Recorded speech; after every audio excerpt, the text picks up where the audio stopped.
Chandamama Ramayan, Part 58. Even after being captured by Kartaviryaarjun and subsequently released, the arrogance of Ravana did not subside. He travelled throughout the world challenging powerful Rakshasas and humans to war. Once he went to Kishkindha and invited Vali for a battle. Vali's minister Tara said to Ravana, "Ravana, at present Vali is not in Kishkindha. The remaining Vanaras are not sufficient to fight with you. Vali has gone to the shores of the 4 oceans to perform his Sandhya Vandanam. Look here. Look at this heap of bones. It is the pile of bones of those who died at the hands of Vali. If you also wish to join that heap, then wait for a while. Vali will return soon. Or if you are in such a great hurry, you may go to the shore of the southern ocean and die swiftly there at the hands of Vali." Ravana cursed Tara and went to the southern ocean shore on the Pushpaka. There he saw Vali, who looked like Mount Meru, performing Sandhya Vandanam. Ravana descended from the Pushpaka at some distance and approached Vali without letting the sound of his footsteps be heard, with the intention of catching Vali from behind. But suddenly Vali turned back, saw Ravana, and even after realizing his intention he remained as though he knew nothing of it. As soon as he knew that Ravana had come close, Vali caught Ravana just as Garuda catches a snake, tucked him under his arm, and flew swiftly into the sky. The ministers of Ravana followed Vali, shouting that Ravana should be released. But after going some distance they became exhausted as they could not reach Vali, and they went back.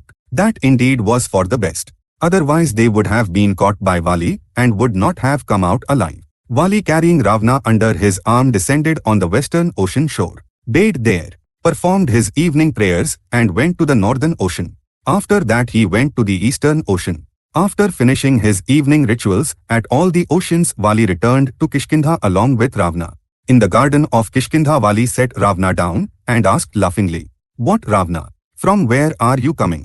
Ravana, apologizing to Vali, said, "There is no other person as powerful and swift as you in creation. You alone could plunge me into all the 4 oceans while holding me. Your power is unprecedented. I desire friendship with you, with fire as the witness."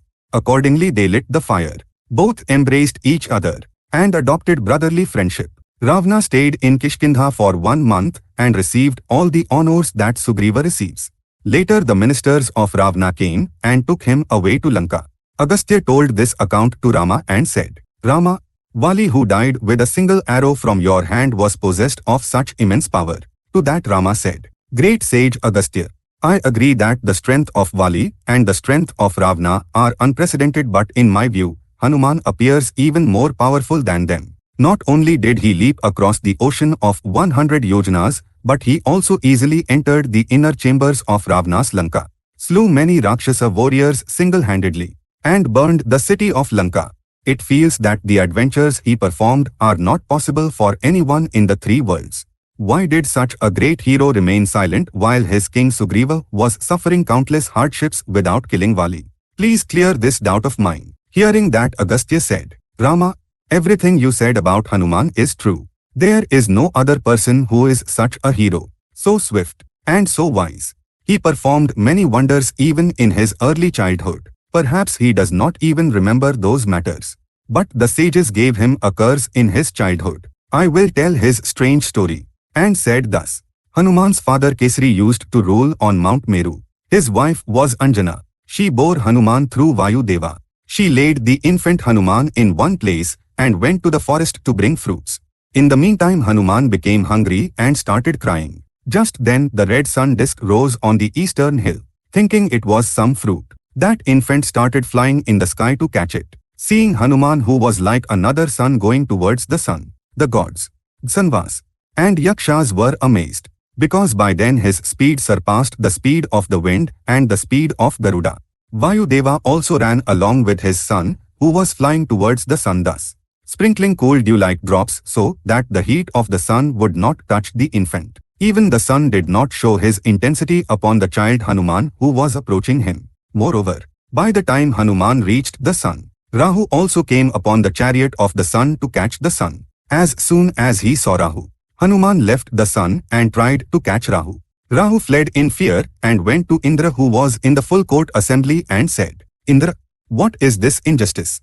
When I was about to swallow the sun because it is the time of eclipse, you sent another Rahu there. He tried to catch and swallow me along with the sun. Immediately Indra, taking Rahu along with him, came to the sun on Airavata. Hanuman, who was still there, tried to catch Rahu as soon as he saw him. Indra, protect me, said Rahu. I will kill him. Do not fear. While Indra was saying this to Rahu, Hanuman saw Airavata, and thinking it was some white fruit, he came upon it. Indra struck Hanuman gently with the Vajrayudha that was in his hand. With that blow the infant Hanuman fell on a mountain. His left jaw was crushed. Angered at Indra for striking his son, Vayudeva stopped moving throughout the world and sat in a mountain cave lifting his son. All living beings became suffocated. The Gandharvas, gods, and others went to Brahma and complained. Brahma, taking all of them along, went to the cave where Vayudeva was.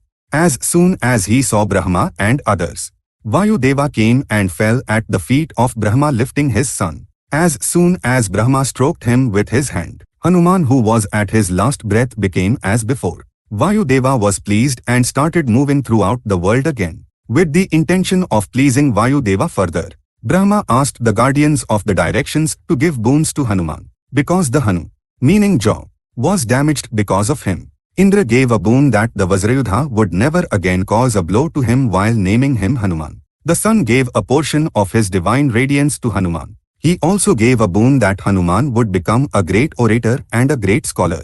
Varuna gave a boon so that there would be no danger from water. Yam gave a boon so that there would be no death from the Kaladanda of Yamdeva.